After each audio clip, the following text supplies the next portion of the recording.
ओम शांति।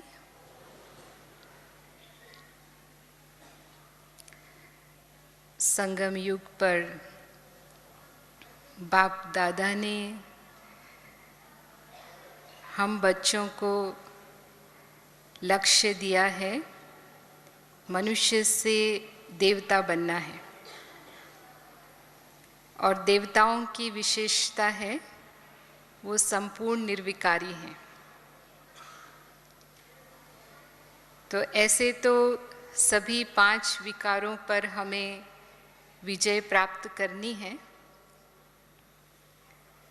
लेकिन क्रोध का विकार ऐसा है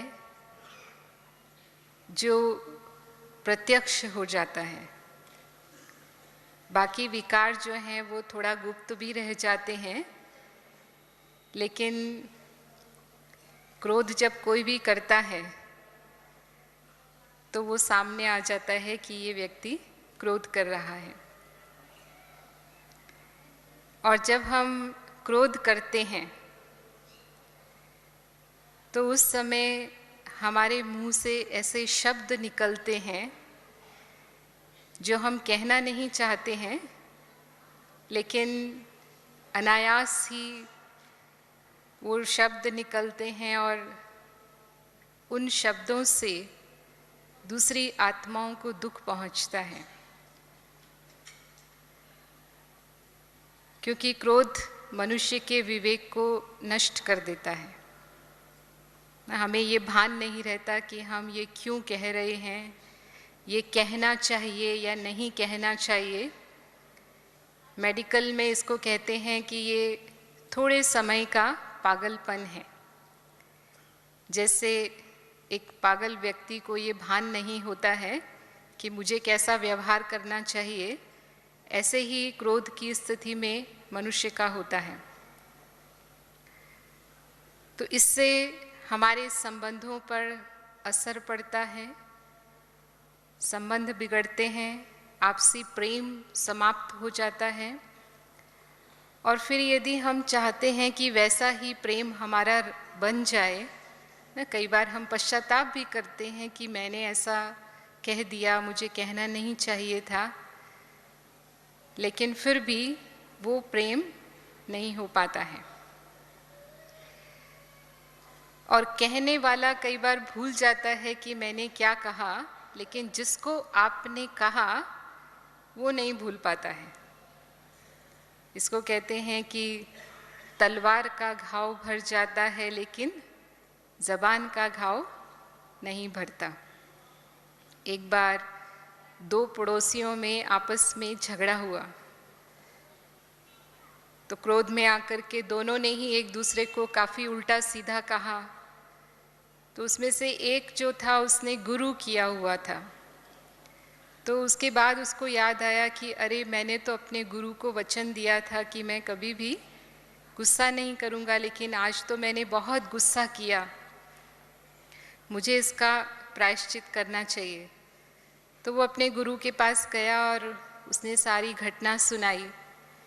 कहा, गुरुजी, इसका प्रायश्चित हो सकता है? तो उसने कहा, मैं इस प्रश्न का जवाब दूंगा, लेकिन उसके पास एक पंखों की पोटली थी, वो उसने अपने शिष्य को दी और कहा कि इसे सड़क पे ले जाकर छोड़ के आओ। वो गया और उसने वो पंखों की पोटली जो है वो सड़क पर बिखेर दी और फिर वापस आया। फिर सोचा अभी गुरु क्या कहेंगे। 5 मिनट के बाद गुरु ने कहा कि अभी जो तुम पंख छोड़ करके आए थे वो पंख वापस ले आओ। तो जब वो वापस सड़क पर पहुंचा तो देखा एक भी पंख नहीं है, सभी पंख उड़ चुके हैं। उसने कोशिश भी की, लेकिन वो समेट नहीं सका। तो वापस आया और कहा कि गुरुजी, मैं पंख नहीं समेट सका क्योंकि सारे पंख उड़ चुके हैं। तो उसने कहा कि देखो, जो समस्या तुम मेरे पास लेकर के आए हो उसका यही उत्तर है कि तुमने जो शब्द कहे हैं वो शब्द अब वापस नहीं आ सकते, क्योंकि वो शब्द निकल चुके हैं। तो उसका वो प्रायश्चित तो नहीं हो सकता जो तुम चाहते हो, लेकिन आगे के लिए हमेशा सावधान रहो कि मुझे जो भी बात अपने मुंह से कहनी है वो सोच समझ करके कहनी है। और इसलिए बाबा भी हमें कहते हैं कि पहले सोचो और फिर बोलो, बिना सोचे समझे नहीं बोलो। तो हम सभी गुस्सा तो करना नहीं चाहते हैं। मैं नहीं समझती कोई भी ब्राह्मण आत्मा ये चाहती होगी कि मुझे गुस्सा आए ना, लेकिन फिर भी अचानक कोई परिस्थिति ऐसी बन जाती है तो गुस्सा आ जाता है। आप में से कोई ऐसे हैं जिनको गुस्सा नहीं आता हो, या जो गुस्से पर पूरी तरह से विजय पा चुके हों? है कोई? है तो हाथ उठाएं। इधर कुछ 2-3 भाई हाथ उठा रहे हैं।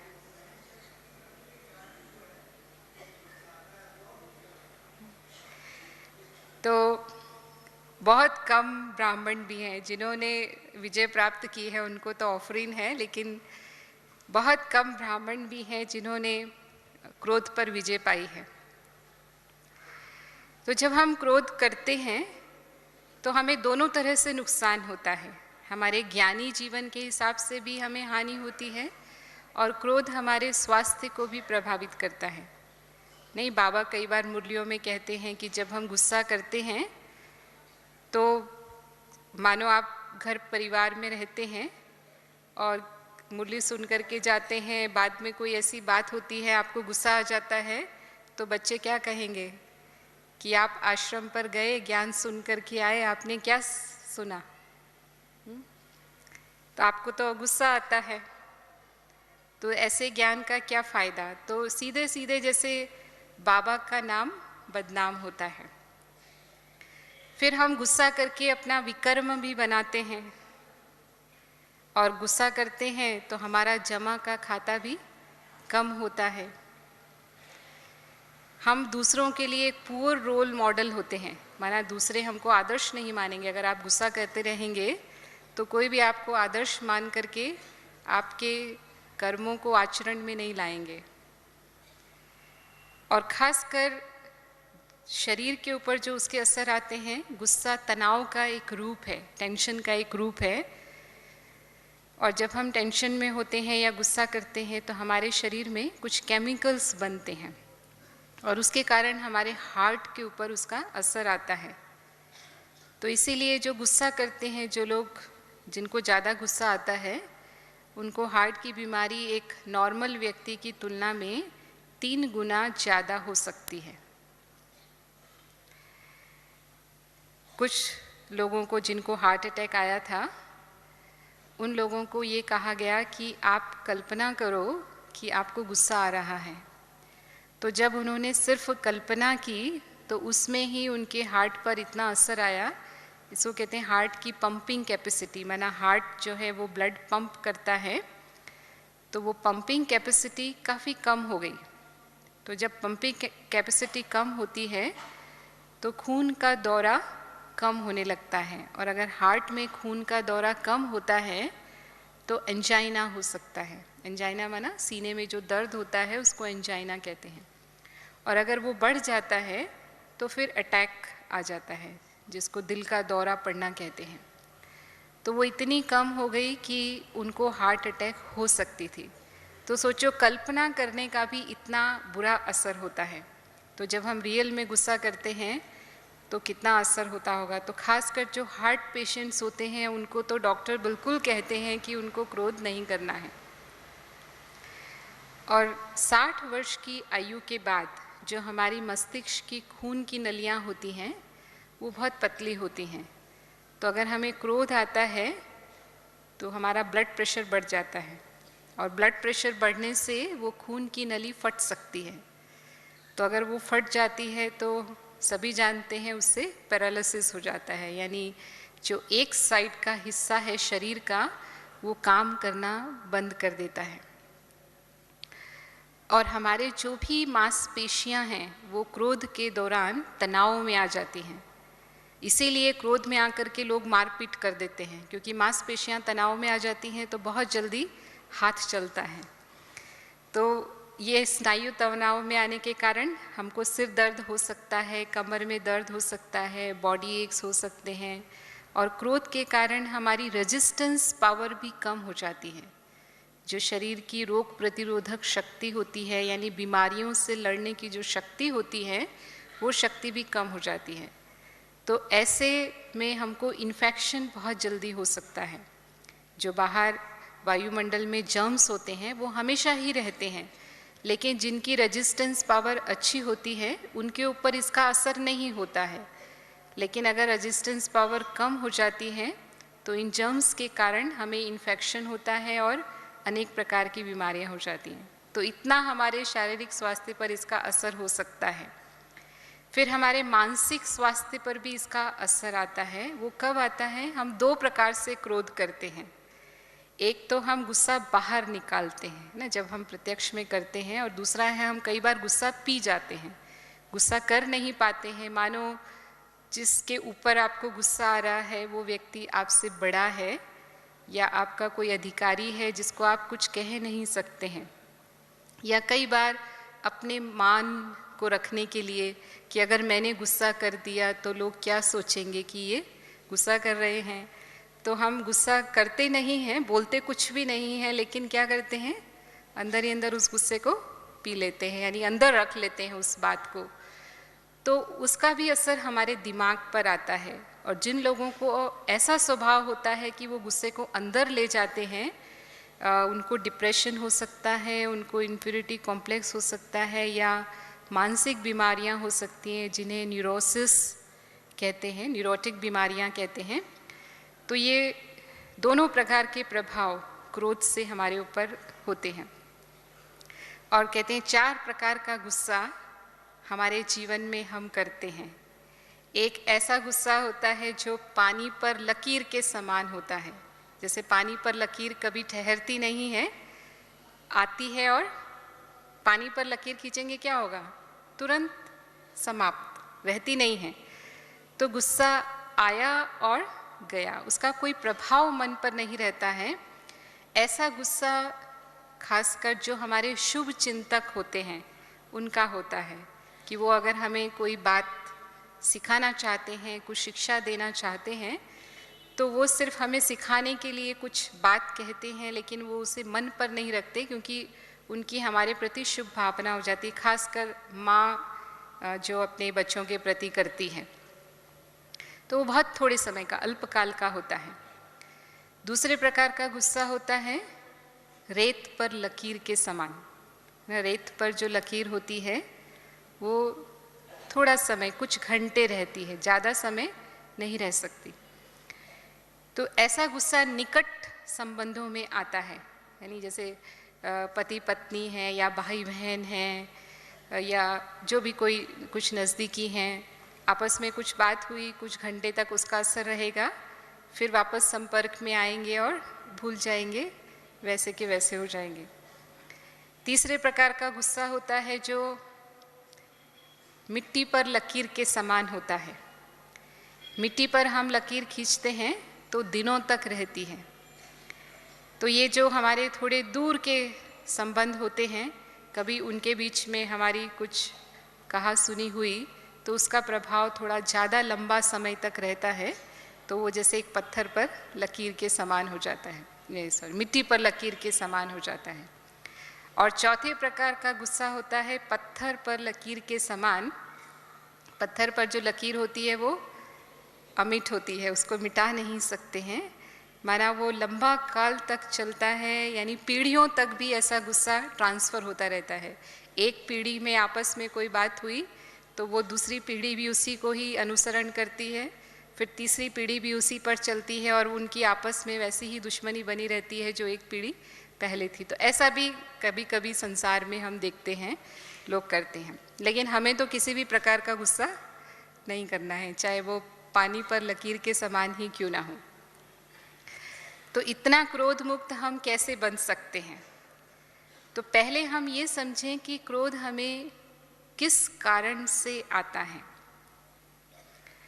तो सबसे मुख्य कारण क्रोध आने का है जब हमारी कोई इच्छा पूरी नहीं होती है, या कोई हमारी इच्छा के अनुसार व्यवहार नहीं करता है ना, जैसा हम चाहते हैं वैसा व्यवहार हमें नहीं मिलता है, और या जैसा हम किसी से काम करवाना चाहते हैं वो काम वैसा नहीं करता है। ये बहुत आम कारण है जो हमें गुस्सा दिलाते हैं। तो यहाँ पर बाबा ने हमें समझाया है कि ये जो संसार है ये वैरायटी संस्कारों की आत्माओं का खेल है। सभी आत्माएं समान नहीं हैं, हर एक के अपने अपने विचार हैं, अपनी मान्यताएं हैं और अपने संस्कार हैं। उस संस्कार के अनुसार ही वो हमसे व्यवहार करती है या वैसा वो कर्म करती है। तो यदि हम ये हमेशा उससे अपेक्षा करें कि वो आत्मा मेरी इच्छा अनुसार ही कार्य करे या जैसा हम चाहते हैं वैसा ही व्यवहार करे तो नहीं संभव है। तो इसे हमें स्वीकार करना पड़ेगा। और जब हम खासकर परिवार में रहते हैं तो कभी हम उनकी बात को माने और कभी वो हमारी बात को माने, ऐसा हमें एडजस्ट करके चलना होता है, तभी हमारे घर में शांति रह सकती है। अगर हम हमेशा ही चाहें कि जैसी मेरी इच्छा है, जैसा हम चाहते हैं वैसा ही सब चले, तो ऐसा नहीं होगा। तो और इस संसार की जो सुंदरता है, बाबा कहते हैं वो विभिन्नता है। अगर सभी आत्माएं एक जैसी हो जाएंगी तो समझो किसी ड्रामा में सभी एक्टर एक जैसा ही रोल प्ले कर रहे हैं तो वो ड्रामा कैसा होगा? अच्छा लगेगा? तो इस संसार में जो वैरायटी पार्ट है वही उसकी शोभा है। तो उसको हम उस रूप से स्वीकार करें और हर आत्मा के पार्ट को समझ कर चलें, जिसको बाबा कहता है ज्ञान। कि ज्ञान माना समझ। हम समझते हैं कि ये आत्मा ऐसा क्यों कर रही है, हमारी ही अपेक्षा अनुसार करेगी, ये हमेशा संभव नहीं है। और दूसरा कारण जो क्रोध का होता है वो जब हम दूसरों को कंट्रोल करने की कोशिश करते हैं लेकिन कंट्रोल कर नहीं पाते हैं तो गुस्सा आता है। खासकर जहाँ कार्यस्थल होता है, चाहे ऑफिस में चाहे बिजनेस में, हमेशा लेवल्स होते हैं ना, कुछ अधिकारी होते हैं, कुछ वर्कर्स होते हैं, और जहाँ लोगों से काम कराना पड़ता है वहाँ पर कंट्रोल करना पड़ता है लोगों को। और आजकल ये समस्या है, बहुत लोग ये कहते हैं कि बहन जी अगर हम गुस्सा नहीं करेंगे तो आज के समय में लोग काम ही नहीं करेंगे। या घर में माताएं कहती हैं कि अगर बच्चों के ऊपर गुस्सा नहीं करेंगे तो ये बच्चे तो बिल्कुल नहीं पढ़ेंगे या बिल्कुल कंट्रोल से बाहर हो जाएंगे, ज़रा भी कहना नहीं मानेंगे, तो इनका भविष्य कैसे बनेगा? तो आप क्या समझते हैं कि क्रोध से ही ऐसा हो सकता है? तो ये बहुत हम कह सकते हैं कि एक भ्रम है कि हम ऐसा समझते हैं कि गुस्से से ही हम दूसरों को कंट्रोल कर सकते हैं। तो वास्तव में जब हम क्रोध करते हैं दूसरों के ऊपर तो क्या होता है, वो भय के कारण हो सकता है उस समय आपके सामने कुछ नहीं कहेंगे या जैसा आप चाहते हैं वैसा वो करेंगे, लेकिन उनके मन में आपके प्रति जो आदर का भाव है वो खत्म हो जाएगा और एक बदले की भावना उनके मन में या एक नफरत का भाव आपके प्रति उनके मन में पैदा होगा और वो मजबूरी से आपके साथ काम करेंगे, प्यार से आपके साथ काम नहीं करेंगे। यदि हम क्रोध से कार्य करवाते हैं दूसरों से तो हम दूसरे की भावनाओं को बदल देते हैं। और जब व्यक्ति भय में कार्य करता है तो क्या होता है, वो रचनात्मक नहीं हो पाता है, यानी उसका मस्तिष्क जो है वो नए तरीके से नहीं सोच सकता। जो आप कहेंगे सिर्फ उतना ही वो कर देंगे, उससे अधिक वो कुछ नहीं सोच पाएंगे। तो यदि हम प्यार से किसी को कोई बात समझाते हैं तो उसका ज़्यादा प्रभाव होता है, बशर्ते कि हम गुस्से से किसी से कार्य करवाना चाहते हैं। आज हम अपने यज्ञ में ही देखते हैं, जो हमारी दादियाँ हैं क्या वो क्रोध करके सबसे कार्य करवाती हैं? कितना स्नेह से वो बाबा का सारा कार्य चलता है। तो स्नेह से सब अपने आप प्यार से वो कार्य करते हैं। और ऐसे ही घर में अगर बच्चों को आप पढ़ने के लिए बार बार क्रोध करते हैं तो वहाँ भी यही स्थिति होती है कि वो थोड़े समय के लिए कंट्रोल हो जाते हैं, लेकिन क्योंकि उनके वो संस्कार नहीं हैं, तो संस्कार नहीं होने के कारण फिर वापस वो बच्चे वैसे के वैसे हो जाते हैं। तो आप कब तक क्रोध करते रहेंगे? तो यदि हम ये देख लें कि बच्चे को अगर प्यार से समझाने से वो समझता है तो ठीक है, और अगर नहीं समझता है तो उसको उसके हिसाब से करने देना चाहिए। वो जो करना चाहता है वो उसको करने दीजिए। अगर उसको सुधरना होगा तो अपनी गलती से उसे अपने आप ठोकर लगेगी, और जब उसको खुद रियलाइजेशन होगा तो वो अपने आप परिवर्तन लाएगा। नहीं तो हम ज़्यादातर दूसरों को कंट्रोल नहीं कर सकते, या डायरेक्ट हम दूसरों को परिवर्तन नहीं कर सकते। बाबा कहते हैं हम दूसरों के प्रति शुभ भावना रख सकते हैं। तो बच्चों के प्रति एक शुभ भावना रखें, प्रेम से उनको समझाएं। अगर वो उसको स्वीकार करके चलते हैं तब तो ठीक है, और अगर नहीं मानते हैं तो बार बार क्रोध करना नहीं चाहिए उनके ऊपर। और तीसरा, हमें जो गुस्सा आता है, मानो कोई हमारे लिए निंदा करता है, ग्लानि करता है या पर चिंतन करता है, तो हमें लगता है कि इसने मेरे लिए ऐसी बात कही, अगर वो मुझे मिले तो हम उसको बताएं, है ना, एक के बदले हम दो बताएं, या वो क्या है वो हम उसको बता सकते हैं। तो यहाँ बाबा ने हमको समझाया है, निंदा हमारी जो करे मित्र हमारा सोई। तो वो हमारा मित्र क्यों है? तो बाबा हमें कहते हैं कि ब्राह्मणों की दूर की नज़र तेज़ होती है, लेकिन नज़दीक की नज़र कमज़ोर होती है। दूर की नज़र तेज़ मतलब हमें दूसरों की कमियां तो दिखाई देती हैं, लेकिन अपनी कमियां हमें दिखाई नहीं देती हैं। तो हमारी कमी हमें दूसरे ही बताते हैं कि भाई आपके अंदर ये कमी है, आप इसको दूर कर लीजिए। अब लेकिन जो निंदा करने वाला होता है वो क्या करता है, हमारी कमी को बहुत बढ़ा देता है। भले उतनी वो होती नहीं है, लेकिन वो बढ़ा देता है। अगर आपके अंदर अभिमान नहीं है, आप बिल्कुल नम्र हैं, तो कोई नहीं कहेगा कि इसके अंदर अभिमान है। लेकिन कहीं ना कहीं अगर उसका थोड़ा भी अंश होगा तो कोई कह सकता है ना, इनके अंदर तो ईगो है। या आप कोई भी कार्य बहुत एक्यूरेट करते हैं तो कोई नहीं कहेगा कि आपके अंदर अलबेलापन है या आप लापरवाह हैं। लेकिन कहीं भी अगर थोड़ी बहुत कमी रह जाती है तो कह सकते हैं ना कि ये तो लापरवाह है। या मानो सुस्ती की बात है, अगर आप बिल्कुल एक्यूरेट रहते हैं अपनी दिनचर्या में तो कोई नहीं कहेगा कि ये सुस्त है।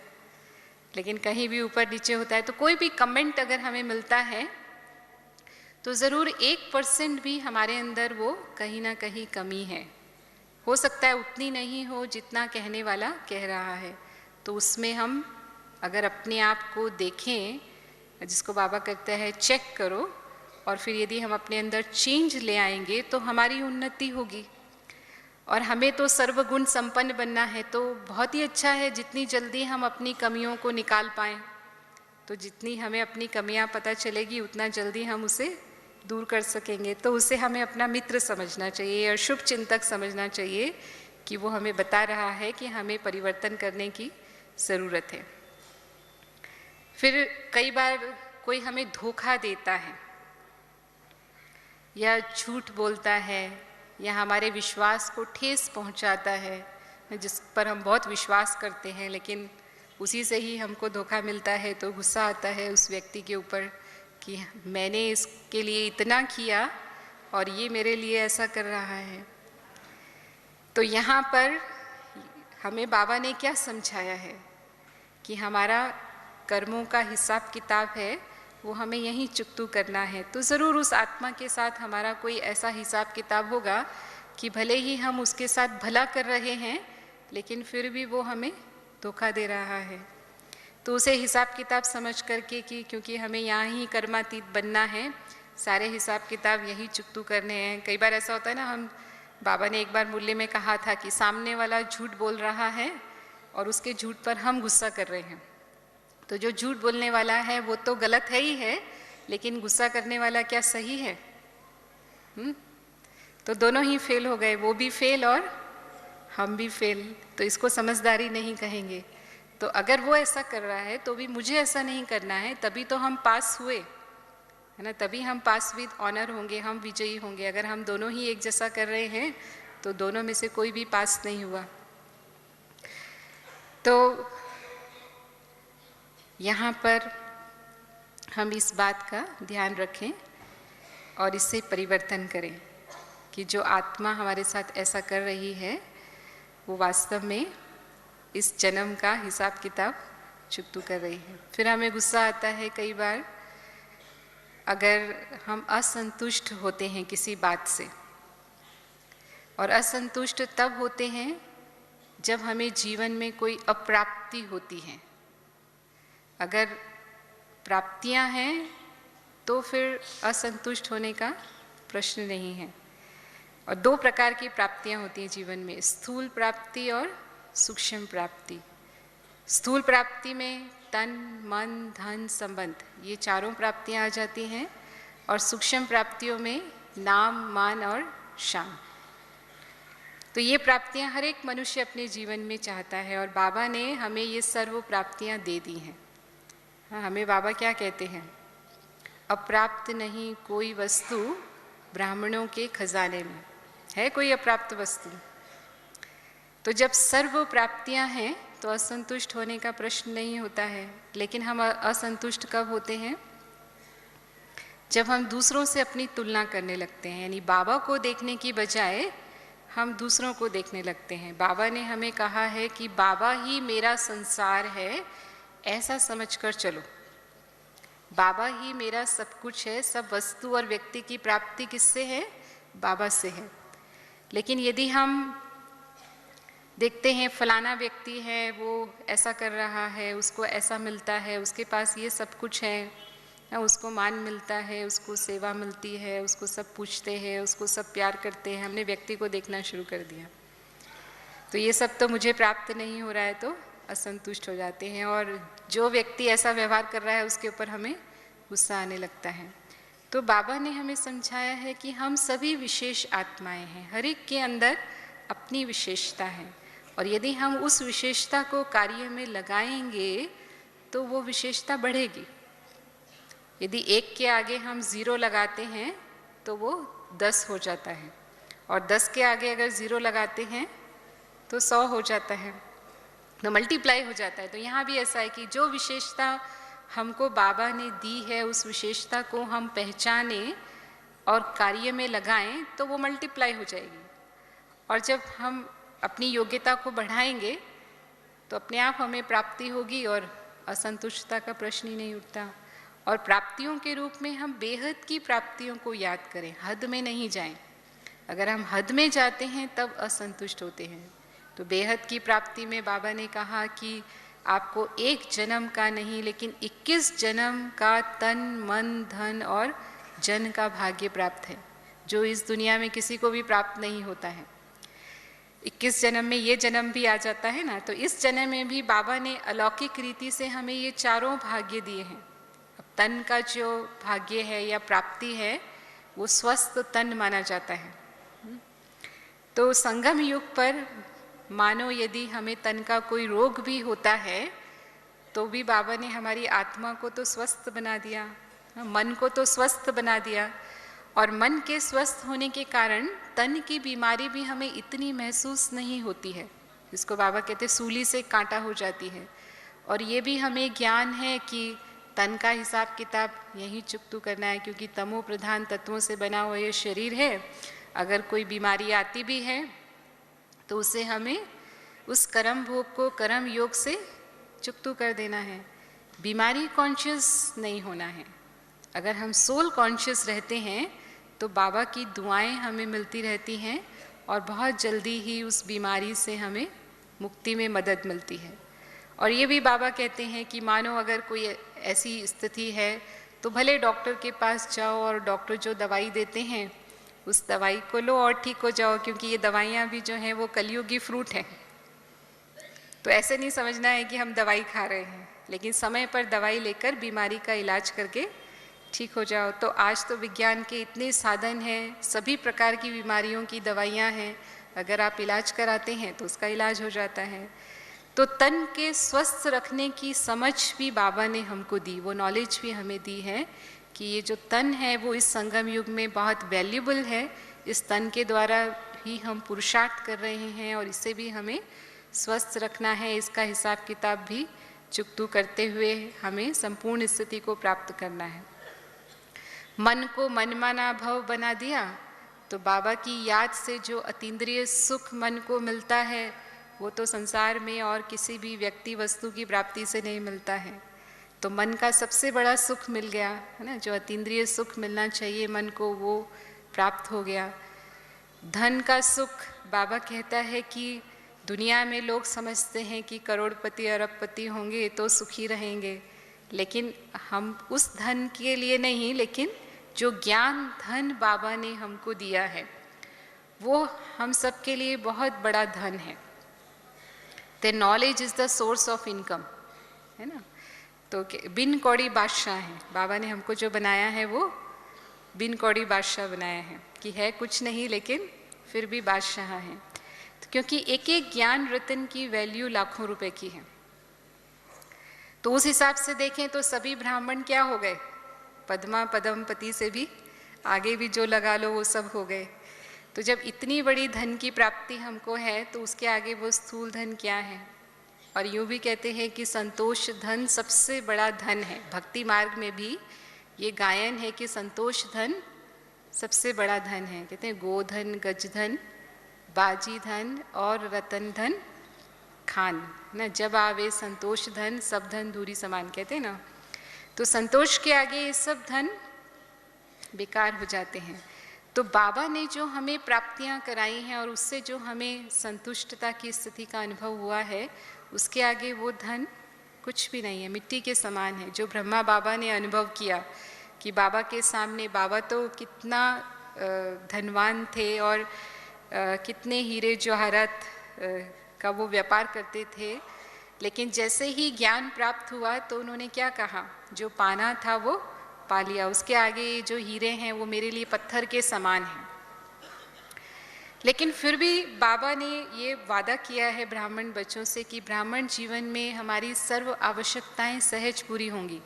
जो धन है वो लोभ वाला धन हमें प्राप्त नहीं होगा, लेकिन जो आवश्यकताएं हैं वो सब पूरी होती रहेंगी बाबा के बच्चों की। तो उतना ही हमें चाहिए, उससे ज़्यादा होगा तो माया में चले जाएंगे, क्योंकि धन जो है वो माया की ओर ले जाता है व्यक्ति को। तो वो प्राप्ति भी है, और जन की प्राप्ति भी यानी संबंधों की भी प्राप्ति बाबा से है। बाबा ने सर्व संबंधों का अनुभव हमें कराया है।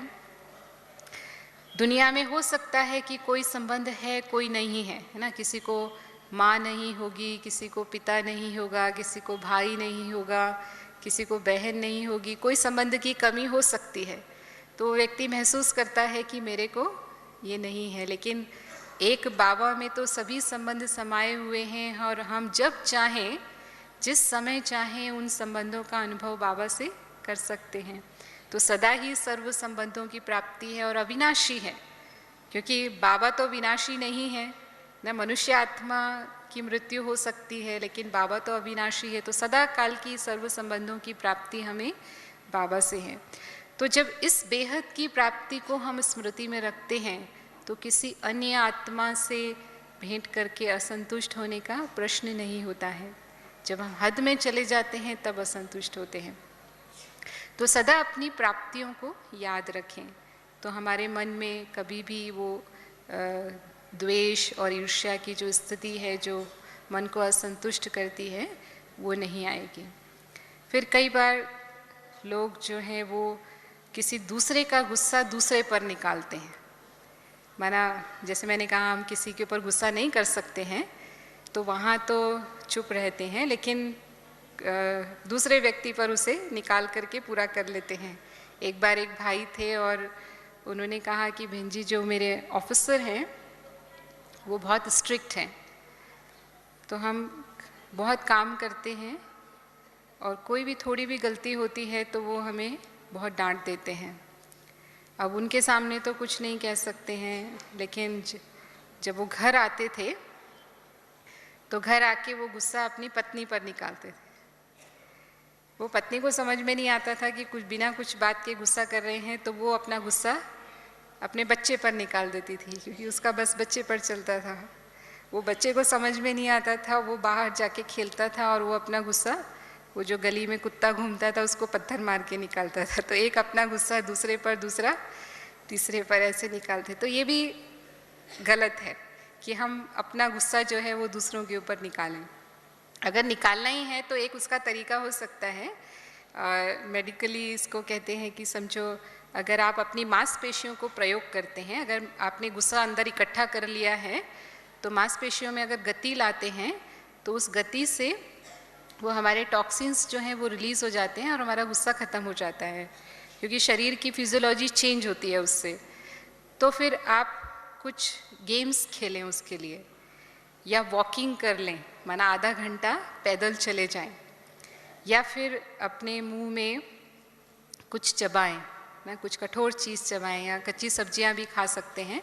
तो अगर मांसपेशियों को गति देंगे तो उसके अंदर जो जमा हो गया है टॉक्सिन्स वो सब रिलीज़ हो जाएंगे और आपका गुस्सा जो है वो आप दूसरे पर नहीं निकालेंगे। तो आपके घर का वातावरण अशांति वाला नहीं बनेगा, आप अपने घर के वातावरण को ठीक रख सकेंगे। और ऐसे ही कई बार हम सोचते हैं कि कोई कारण तो नहीं है गुस्से का, माना कारण का निवारण नहीं कर पाते हैं, अचानक गुस्सा आ जाता है, सोचा भी नहीं, क्योंकि ऐसे ही होता है कि बिना सोचे समझे ही गुस्सा आता है। तो ऐसी स्थिति में क्या करें? तो ऐसी स्थिति में अगर ऐसा होता है तो फिर उस समय के लिए चुप रहना चाहिए ना, कुछ सेकंड्स के लिए या कुछ मिनट्स के लिए हम शांत रह जाएं बिल्कुल। इसको कहते हैं पोस्टपोन कर दो उसको। और पोस्टपोन करने के बाद जो हमारा आवेश है वो कम हो जाएगा। मानो सामने वाला कोई ऐसी बात कर रहा है जो आपको गुस्सा आ रहा है, पर आप चुप रह जाते हैं उस समय, लेकिन आपको गुस्सा दबाना भी नहीं है, तो आप बात कहना भी चाहते हैं क्योंकि आपको लगता है कि सामने वाले की गलती है, उसे ज़रूर बताना चाहिए कि वो ऐसा कर रहा है, उसको नहीं करना चाहिए।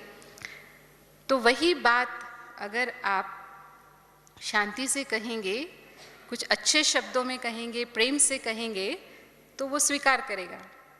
लेकिन अगर हम गुस्से में किसी को समझाने की कोशिश करते हैं ना, तो गुस्सा गुस्से को जन्म देता है और उससे हमेशा हमें नुकसान ही होता है या हानि ही होती है, कभी भी उसका लाभ नहीं होता। एक बार एक जनरल मैनेजर थे, उन्होंने अपने स्टाफ की मीटिंग बुलाई। तो मीटिंग में उनको मालूम था कि आज कुछ ऐसी बातें निकलेंगी जब मुझे गुस्सा आएगा। तो उन्होंने अपने असिस्टेंट को कहा, एक जग पानी और एक गिलास रख देना। मीटिंग हुई, उन्होंने मीटिंग में खूब पानी पिया, लेकिन मीटिंग बहुत अच्छी रही। जब वो बाहर आए तो असिस्टेंट ने कहा कि साहब आपको बधाई हो, मीटिंग तो सफल रही, लेकिन आपने आज बहुत पानी पिया, क्या आप नेचुरोपैथी कर रहे थे या वाटर थेरेपी कर रहे थे? उसने कहा कि नहीं, आज तो मैंने वास्तव में एंगर थेरेपी किया। जब भी मुझे गुस्सा आता था मैं एक गिलास पानी पी लेता था और पानी पीने में जो कुछ सेकंड गुजर जाते थे उसके बाद मेरा गुस्सा शांत हो जाता था और जब मैं शांति से मीटिंग में अपनी बात कहता था तो उसका रिस्पांस भी उसी तरह मिला और मीटिंग अच्छी रही। तो कहने का भाव है कुछ युक्ति हम अपनाएं, है ना। ज़रूरी नहीं है हम पानी पिएं और उसको पोस्टपोन करें, लेकिन बाबा ने हमको ओम शांति सिखाया है और हमारे लिए एक मंत्र की तरह है मन को शांत करने के लिए। तो आप समझो आपको बहुत आवेश आ रहा है, आप उसी समय मन में ओम शांति बोलो, 10 बार बोलो, अपने आप कुछ सेकंड निकल जाएंगे। तो कई बार जब हम उसको थोड़ा पोस्टपोन करते हैं तो हमें खुद ही ये समझ में आ जाता है कि सामने वाले की गलती नहीं है, गलती मेरी ही है ना, मुझे कुछ कहने की ज़रूरत नहीं है। लेकिन फिर भी लगता है कि हाँ उसकी गलती है और उसे बताना चाहिए। तो निश्चित है कि जब हम शांति से वो बात कहेंगे तो उसका उसी प्रकार का प्रभाव पड़ता है और हमें सफलता मिलती है जो हम उसे कहना चाहते हैं। इसमें अब्राहम लिंकन जो अमेरिका के राष्ट्रपति हुए, उनके जीवन की भी एक घटना है कि अमेरिका में सिविल वॉर चल रही थी और उन्होंने अपनी सेना के कमांडर को कुछ आदेश दिए थे। तो उनको पता चला कि हम हार रहे हैं और उसका कारण ये है कि जो मैंने कमांडर को आदेश दिया उन आदेशों का उसने पालन नहीं किया।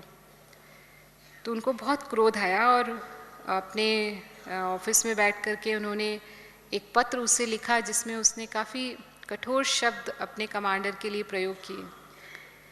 लेकिन अचानक ही कुछ इमरजेंसी हुई और वो पत्र वहीं टेबल पर छोड़ कर के चले गए, उसको भेजा नहीं। 2-3 घंटे के बाद वापस आए और फिर उस पत्र को देखा और फिर उसे पढ़ा भी सही कि मैंने क्या लिखा। तो और तब तक उनको ये समाचार भी मिल गया था कि हम अभी जीत रहे हैं, हार नहीं रहे हैं। तो वो पत्र पढ़ कर के उन्हें लगा कि अगर मैंने ये पत्र भेज दिया होता तो बहुत बड़ा अनर्थ हो जाता। तो वो पत्र नहीं भेजा, इसलिए बहुत अच्छा हुआ। तो थोड़ा पोस्टपोन किया उसको, तो उसका परिणाम अच्छा निकला। तो ऐसे हम यदि अचानक ऐसा होता है और हम थोड़ा समय शांति रखते हैं तो कभी भी हमें उसकी हानि नहीं उठानी पड़ती है। और फिर संस्कार पर विजय प्राप्त करने के लिए हम क्या करें? जब हम योग अभ्यास करते हैं तो योग अभ्यास के समय आधा घंटा आप अच्छी तरह योग कर लीजिए और उसके बाद आप अपने आप में ये चेक करें कि आपको गुस्सा क्यों आ रहा है, क्या कारण है जो आपको गुस्सा आ जाता है, कौन सी ऐसी बात है जो आप सहन नहीं कर पाते हैं। तो वो बात अपने मन को समझाएं, इसको कहते हैं मन को प्रोग्रामिंग देना। तो योग करने के बाद हमारा सबकॉन्शियस माइंड ओपन होता है और वो जो भी निर्देश हम उसको देते हैं उसे स्वीकार कर लेता है। तो उस समय हम मन को समझाएंगे कि अगर कोई भी मेरी इच्छा के अनुसार कार्य नहीं करेगा या कोई भी मुझे धोखा देगा या कोई भी मेरी ग्लानि करेगा तो भी मुझे गुस्सा नहीं करना है, और आप ये भी समझाओ कि मुझे गुस्सा क्यों नहीं करना है। तो ये जब इन्फॉर्मेशन स्टोर हो जाएगी दिमाग के अंदर और जब वही परिस्थिति उत्पन्न होगी तो तुरंत आपको वो याद आ जाएगा, वो स्मृति आपकी इमर्ज हो जाएगी और आप क्रोध नहीं करेंगे, क्योंकि आपने ये प्रोग्रामिंग दी है कि हमको क्रोध नहीं करना है। तो इस तरह से संस्कार परिवर्तन कर सकते हैं। यानी जो अचानक गुस्सा आता है, हो सकता है आप एक बार फेल हो जाएं, इसमें 2 बार फेल हो जाएं, 10 बार भी फेल हो सकते हैं। आपने प्रोग्रामिंग किया, आपने सोचा मुझे गुस्सा नहीं करना है, लेकिन फिर भी कहीं थोड़ा गुस्सा आ गया। लेकिन निराश नहीं होना है। अगर हम उसको बार बार रिपीट करते रहेंगे, कुछ समय लगता है, क्योंकि जो संस्कार बनने में इतना जन्मों का समय लगा, उस संस्कार को परिवर्तन करने में भी थोड़ा मेहनत लगती है, उसके लिए भी थोड़ा अभ्यास करना पड़ता है। तो अगर हम बार बार वो अभ्यास अपने मन को देते रहेंगे तो फिर हम उसे कंट्रोल कर पाएंगे। जिस समय आवश्यकता होगी उस समय तुरंत हम, जैसे बाबा कहते हैं ना, ब्रेक लगा दो या फुल स्टॉप लगा दो। तो फुल स्टॉप लगाने के लिए भी कंट्रोलिंग पावर चाहिए। अगर कंट्रोलिंग पावर नहीं है तो हम फुल स्टॉप नहीं लगा सकते हैं।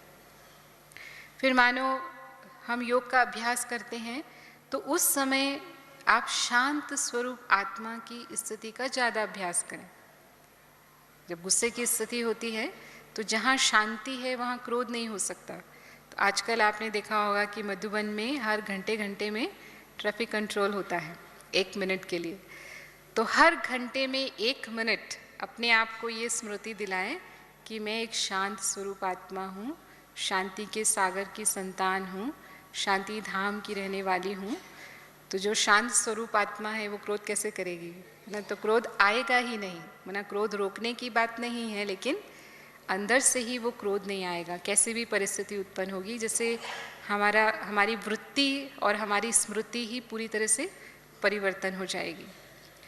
फिर कई बार ऐसा होता है कि जैसे हमारे ऊपर कोई क्रोध कर रहा है तो उसके प्रतिक्रिया में हम क्रोध करते हैं। तो यहाँ हमको सहन शक्ति धारण करनी है। कोई दूसरा अगर हमारे ऊपर क्रोध कर रहा है, हमें नहीं आ रहा है लेकिन दूसरा क्रोध कर रहा है, तो जैसे कहा ना, क्रोध लग जाता है। तो फिर हमको गुस्सा आ रहा है तो उस समय अगर हम सहन शक्ति धारण करते हैं तो इसका मतलब ये नहीं कि हम कमज़ोर हो गए। कई बार लोग समझते हैं कि बहन जी अगर हम सहन करते रहेंगे सारा समय तो लोग समझेंगे कि गलती इनकी ही है, और या फिर वो ये समझेंगे कि इनका हम कभी भी फ़ायदा उठा सकते हैं क्योंकि ये तो कुछ कहेंगे नहीं। तो हमारा गलत फ़ायदा उठा लेते हैं लोग।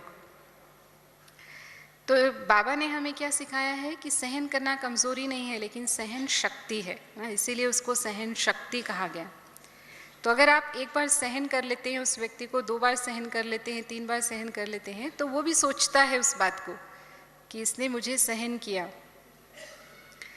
तो आगे से उसका जो व्यवहार है वो परिवर्तन होने लगता है। एक बार एक सैनिक था, वो युद्ध में विजय प्राप्त करके लौट रहा था। तो रास्ते में एक साधु रहते थे। तो उसको इच्छा हुई उनसे मिलने की और वो वहाँ पहुँचा, लेकिन वो अपने विजय के अहंकार में था। तो जाके उसने साधु को पूछा कि आपको तो पता है स्वर्ग और नरक में क्या अंतर होता है, तो आप मुझे बताइए स्वर्ग और नरक में क्या अंतर है। तो वो साधु समझ गए कि ये मेरे से अहंकार से बात कर रहा है। तो उन्होंने कहा कि देखो, तुम्हारे जैसे व्यक्ति के लिए मेरे पास समय नहीं है। उसको गुस्सा है कि ये साधु जानता नहीं है मैं कौन हूँ। तो उसने अपनी तलवार निकाली और उनके साधु के गर्दन पर रख दी। कहा, बताते हो कि नहीं बताते हो? तो साधु ने कहा, यही नरक है। तो जैसे ही उसने सुना यही नरक है, तो वो समझ गया कि ये इनके शिक्षा देने का तरीका है। उसने तलवार हटा ली और उसको बहुत शर्मिंदगी हुई कि मैंने इनके ऊपर गुस्सा किया। तो उसने माफ़ी मांगी कि कहा, मैंने आपके ऊपर क्रोध किया और ऐसा व्यवहार किया आपसे, और तलवार उसने वापस अपने म्यान में रख ली। तो उसने कहा कि यही स्वर्ग है। तो क्रोध करने से स्वर्ग और नरक का फर्क पड़ गया। उसने जो सहन कर लिया उसको थोड़े समय के लिए, तो वो सहन ने उसको शिक्षा दे दी। ऐसे महात्मा सुकरात के जीवन की एक बहुत अच्छी घटना है। मुझे याद आई कि उनकी जो पत्नी थी वो बहुत क्रोधी स्वभाव की थी। तो एक बार वो अपने शिष्यों के साथ चर्चा कर रहे थे और चर्चा बहुत लंबी चल गई। तो पत्नी जो थी वो रसोई में उनके लिए भोजन के लिए इंतज़ार कर रही थी। उसे सहन नहीं हुआ ज़्यादा समय की, बहुत समय गुजरता जा रहा है, इनकी चर्चा पूरी नहीं हो रही है। उसको क्रोध आने लगा और वो कंट्रोल नहीं कर पाई क्योंकि उसका स्वभाव था। तो उसने रसोई घर से ही उनके लिए उल्टे सीधे शब्द बोलने शुरू कर दिए। शिष्यों ने सुना तो उन्होंने सुकरात को कहा कि आप हमें आज्ञा दें तो हम इसको समझा दें कि उसको हमारे गुरु के लिए ऐसे नहीं कहना चाहिए। तो उन्होंने उनको इशारा किया कि नहीं, आप शांत रहो, कोई बात नहीं, क्योंकि वो जानते थे इसका स्वभाव है। लेकिन फिर भी उनकी चर्चा चलती रही क्योंकि वो बहुत ज़रूरी चर्चा थी, तो वो उसको पूरा ही समाप्त करना चाहते थे। अब उसे सहन नहीं हुआ और उसको कुछ सूझा नहीं। वो रसोई में पानी का घड़ा भरा हुआ था, वो उसने उठाया और वो उठा करके पूरा सुकरात के सिर पर मार दिया। तो घड़ा फूट गया, सारा पानी बह गया। तो हंसने लगे और उन्होंने कहा कि आज तक हम सुनते थे जो गरजते हैं वो बरसते नहीं, लेकिन आज देखा कि जो गरजते हैं वो बरसते भी हैं। तो सारा वातावरण बदल गया।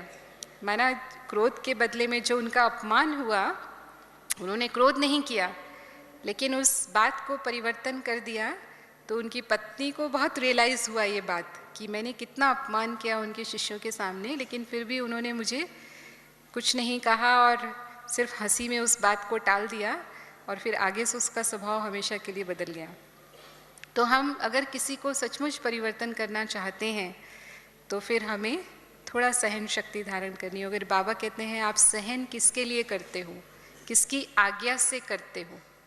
तो बाबा की आज्ञा से आप सहन करते हो तो आप अवश्य विजयी रत्न हैं। उस समय हो सकता है आपको ऐसा लगे कि हम हार गए या वो व्यक्ति समझ रहा है हम थोड़ा कमज़ोर हैं, लेकिन वास्तव में आपका नाम विजयी रत्न में पहले है क्योंकि आपने बाबा की आज्ञा का पालन किया, आपके मार्क्स जमा होते हैं। लेकिन फिर भी कई बार ऐसा होता है कि आज के जो मनुष्य आत्माओं के संस्कार हैं उनके अनुसार आप देखते हैं कि अगर आप उनको जरा भी क्रोध नहीं करते हैं तो प्रेम से बिल्कुल भी उनके ऊपर कोई प्रभाव नहीं पड़ता है और सचमुच इससे बहुत कठिनाई हो रही है। तो हम इसको कहते हैं कि हम थोड़ा दृढ़ रह सकते हैं उस स्थिति में, जिसको असर्टिव होना कहते हैं। इसके ऊपर भी शास्त्रों में एक कहानी आती है। एक बार एक गांव में एक जहरीला सांप निकलता था, कोबरा जिसको बोलते हैं। तो वो सांप जब भी निकलता था वो लोगों को काट लेता था और इतना वो जहरीला था कि जिसको भी काटता था उसकी मृत्यु हो जाती थी। तो गांव वाले बड़े परेशान थे उससे और वो किसी की पकड़ में भी नहीं आता था कि उसको पकड़ के मार दिया जाए। तो एक साधु उस गांव में आए जो कि सांप को वश करने का मंत्र जानते थे। तो गांव वालों को जब पता चला तो वो अपने साधु के पास फरियाद लेकर के गए कि महाराज ऐसी ऐसी स्थिति है, हमारे गांव में एक ऐसा सांप निकलता है और अनेक लोगों की मृत्यु उसके कारण हो चुकी है, तो आप कुछ उपाय कीजिए हमारे लिए। तो उन्होंने कहा ठीक है। उन्होंने मंत्र जाप करना शुरू किया। वो सांप जो है बिल से निकल करके सामने आ गया और उन्होंने सांप को आदेश दिया कि तुमको इस गांव में किसी को नहीं काटना है। तो उसने कहा ठीक है, जो महाराज आपका आदेश। वो सांप चला गया। उसने काटना बंद कर दिया किसी को भी, लेकिन वो बाहर निकलता था जब कभी भी। अब काटना नहीं है माना शिकार भी नहीं करना है, क्योंकि शिकार भी करना है तो काटना पड़ेगा। तो सांप जो है वो भूखा रहने लगा और जैसे ही लोगों को पता चला कि अब ये सांप नहीं काटेगा, इसको वो साधु ने वश कर दिया है, तो उन्होंने दिखते ही उसको पत्थर मारने शुरू कर दिए। तो भले बिल में तो घुस जाता था, लेकिन जो मार खाई उसके घाव उसके शरीर पर हो गए और काफ़ी कमज़ोर हो गया। थोड़े दिनों के बाद वो साधु फिर उस गांव में आए और उन्होंने हाल जानने की कोशिश की कि अब कैसा है। तो गांव वाले ने कहा महाराज बहुत अच्छा है, उसके बाद सांप ने किसी को भी नहीं काटा, हम सब बहुत सुखी हो गए। तो उन्होंने कहा वो सांप कैसा है? तो बोला सांप तो बस मरने वाला है अभी, क्योंकि अब वो बहुत कमज़ोर हो चुका है, बहुत घायल भी है, थोड़े दिनों में मर जाएगा। तो उनको ये अच्छा नहीं लगा, क्योंकि उनके कारण ही सांप की स्थिति हुई। तो उन्होंने सांप को फिर से मंत्र पढ़कर अपने पास बुलाया और कहा कि देखो मैंने तुम्हें काटने के लिए मना किया है, लेकिन फन दिखाने के लिए मना नहीं किया है। तो जब भी कोई तुमको नुकसान पहुंचाने की कोशिश करे, अपना फन उठा लो। तो जब फन उठाओगे उससे कोई तुम्हें नुकसान नहीं पहुंचाएगा। तो आप समझ गए कहने का भाव क्या है कि सिर्फ हम अपनी दृढ़ता दिखाएं। अगर कोई व्यक्ति हमारा फ़ायदा उठाना चाहता है, हमें ये पसंद नहीं, कोई अनुशासन हमें बनाए रखना है, कोई व्यवस्था हमें बनाए रखनी है, तो हम थोड़ा ऑफिशियल हो जाएं उसके लिए। रौब दिखाने की बात नहीं है, लेकिन अगर हम ऑफिशियल हो जाते हैं, थोड़ा गंभीर हो जाते हैं या दृढ़ रहते हैं अपनी बात पर कि ये बात जैसी है वैसी ही होनी चाहिए, तो फिर उसका पालन होता है या वो लोग मानते हैं, या बच्चे भी जो हैं वो उस तरह से करने लगते हैं। तो इस तरह से अगर हम इन विधियों को अपनाएंगे, मैं समझती हूँ तो क्रोध पर निश्चित रूप से हम विजय प्राप्त कर सकेंगे। और जब भी क्रोध आता है तो बाबा ने तो हमें अनेक पॉइंट्स दी हैं क्रोध मुक्त होने के लिए, और भी अनेक ऐसी पॉइंट्स हैं कि जब भी, क्योंकि क्रोध के अंश वंश भी हैं, एक होता है मोटे रूप का क्रोध होना, एक होता है कि सूक्ष्म रूप में क्रोध आ रहा है, हमें प्रकट नहीं हो रहा है, जैसे ईर्ष्या की भावना है, घृणा की भावना है, या रौब दिखाना है, आवेश में आना है, ये क्रोध के सूक्ष्म रूप हैं। तो अगर ये भी हमारे अंदर आ रहा है तो इसको भी हमें परिवर्तन करना है। और क्रोध वाली आत्मा को हमेशा हमें ये समझना है कि ये परवश है, उस आत्मा के प्रति मुझे शुभ भावना रखनी है। इससे बाबा कहते हैं ना, विकार जो है वो भूत है। तो जो भूत जब आते हैं तो व्यक्ति परवश हो जाता है ना, उसे कुछ सूझता नहीं है। तो हम उसके लिए क्या मदद कर सकते हैं, उसके प्रति हमें शुभ भावना रखनी है। तो अगर हम शुभ भावना रखते हैं अपनी, तो अन्य आत्माओं को भी हम परिवर्तन कर सकते हैं, और इन विधियों को अपना करके हम स्वयं के जीवन में जो क्रोध आता है उन पर भी विजय प्राप्त कर सकते हैं। और बाबा ने जो हमें लक्ष्य दिया है मनुष्य से देवता बनना है, तो उसका एक महत्वपूर्ण चरण है कि हमें क्रोध पर विजय प्राप्त करनी है, क्योंकि देवताओं को कभी क्रोध नहीं आता है, वो संपूर्णतः शांत स्वरूप होते हैं। जब भी हम उनके सामने जाते हैं तो हमारे मन को शांति मिलती है। ठीक है, ओम शांति।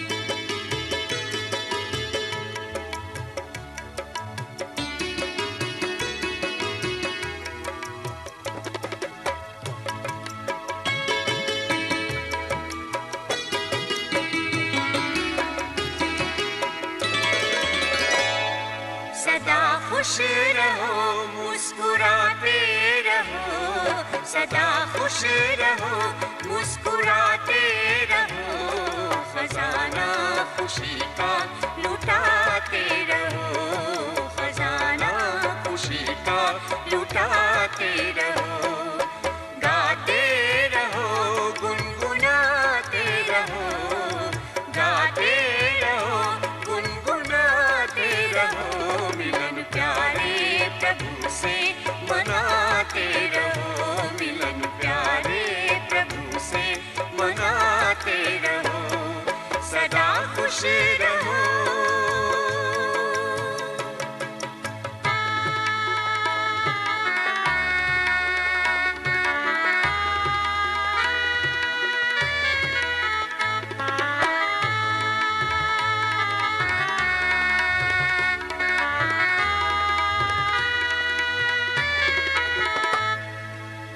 अच्छा हुआ जो हुआ, क्यों डरे, अच्छा ही होगा, फिक्र क्यों करें।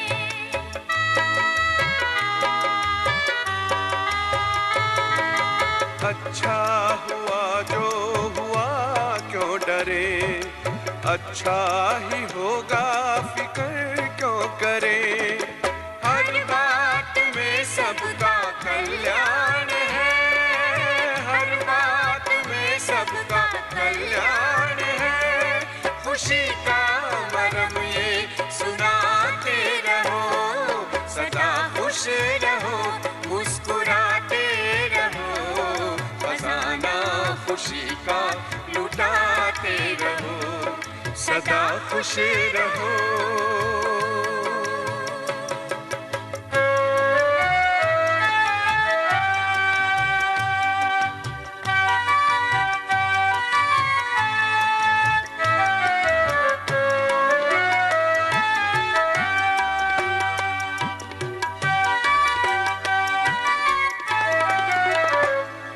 चलो कुछ कहा किसने क्या हो गया, खुशी खो गई मानो सब खो गया।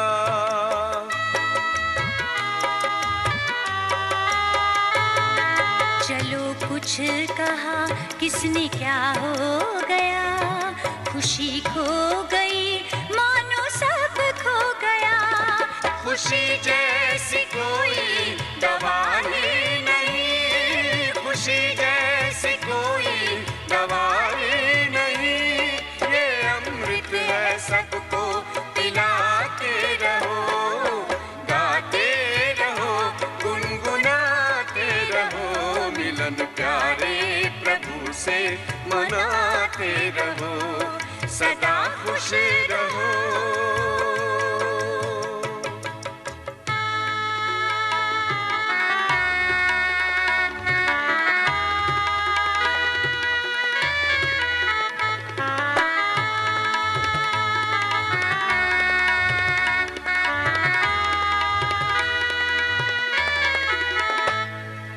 यादों में प्रभु के है सच्ची खुशी, ये सेवा बड़ी है दुआ भरी।